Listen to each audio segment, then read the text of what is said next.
Angkatan 8.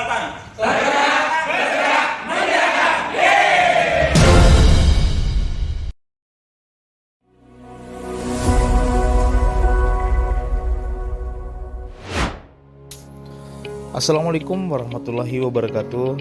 Halo guru hebat semuanya. Perkenalkan, nama saya Jonas Suhardi, CGP Angkatan 8 dari SMP Negeri 1 Boja, Kabupaten Dompu. Pada kesempatan kali ini, saya akan mencoba memaparkan koneksi antar materi modul 2.1 tentang pembelajaran berdiferensial. Nah, mari kita mulai. Apa itu pembelajaran berdiferensial? Pembelajaran berdiferensial adalah usaha guru dalam menyesuaikan proses pembelajaran di kelas untuk memenuhi kebutuhan belajar individu murid. Maksudnya adalah kita ketahui bersama bahwa setiap individu memiliki kelebihan dan kekurangan masing-masing, juga memiliki minat dan bakat yang berbeda, kebiasaan, kemampuan literasi, gaya belajar, dan pola pikir. Kemudian, agar dapat melaksanakan pembelajaran berdiferensial, guru harus yang pertama adalah memahami tujuan pembelajaran, mengetahui dan merespon kebutuhan belajar murid, menciptakan lingkungan belajar yang menarik, manajemen kelas yang efektif, serta penilaian yang berkelanjutan. Berkaitan dengan kebutuhan belajar murid, guru harus memahami 3 aspek berikut. Yang pertama adalah kesiapan belajar murid, yang kedua adalah minat murid, yang ketiga adalah profil belajar murid. Aspek yang pertama adalah kesiapan belajar murid yang mengharuskan guru untuk menilai pengetahuan awal dan menentukan apa yang telah murid ketahui dan di mana murid berada.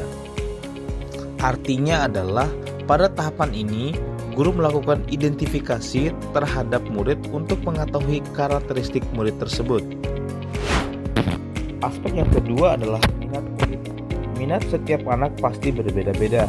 Minat adalah salah satu motivator penting bagi murid untuk terlibat aktif dalam proses pembelajaran.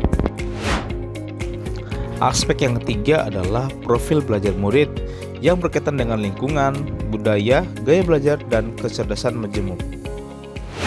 Selanjutnya adalah untuk mengetahui kebutuhan belajar murid dapat diidentifikasi berdasarkan cara-cara berikut ini, seperti mengamati perilaku murid-murid, melakukan identifikasi pengetahuan awal, mereview dan melakukan refleksi terhadap praktik pengajaran, berbicara dengan guru murid sebelumnya atau membaca rapor murid di kelas sebelumnya, serta menggunakan berbagai macam penilaian formatif dan diagnostik.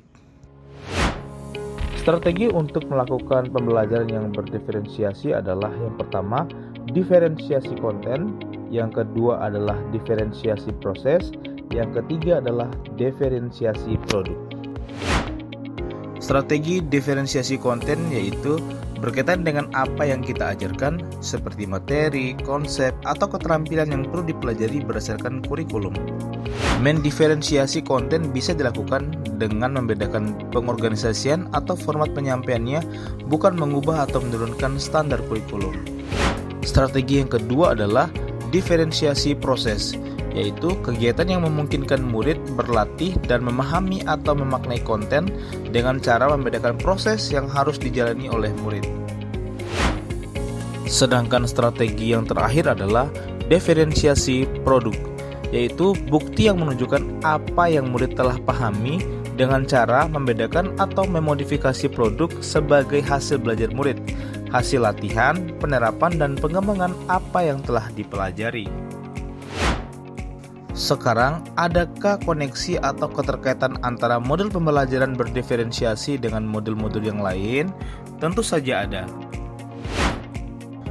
Untuk dapat melakukan pembelajaran yang berdiferensiasi, maka guru harus berusaha memenuhi kebutuhan belajar anak sesuai dengan kodrat alam dan kodrat zaman berdasarkan filosofi Ki Hajar Dewantara.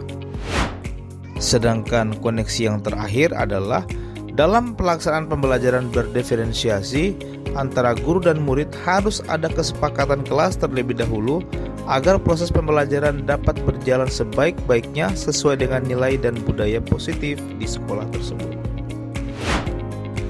Kemudian, pembelajaran berdiferensiasi dapat menjadi salah satu strategi untuk mewujudkan visi guru penggerak yang berpihak pada murid. Sedangkan koneksi yang terakhir adalah Dalam pelaksanaan pembelajaran berdiferensiasi, antara guru dan murid harus ada kesepakatan kelas terlebih dahulu agar proses pembelajaran dapat berjalan sebaik-baiknya sesuai dengan nilai dan budaya positif di sekolah tersebut.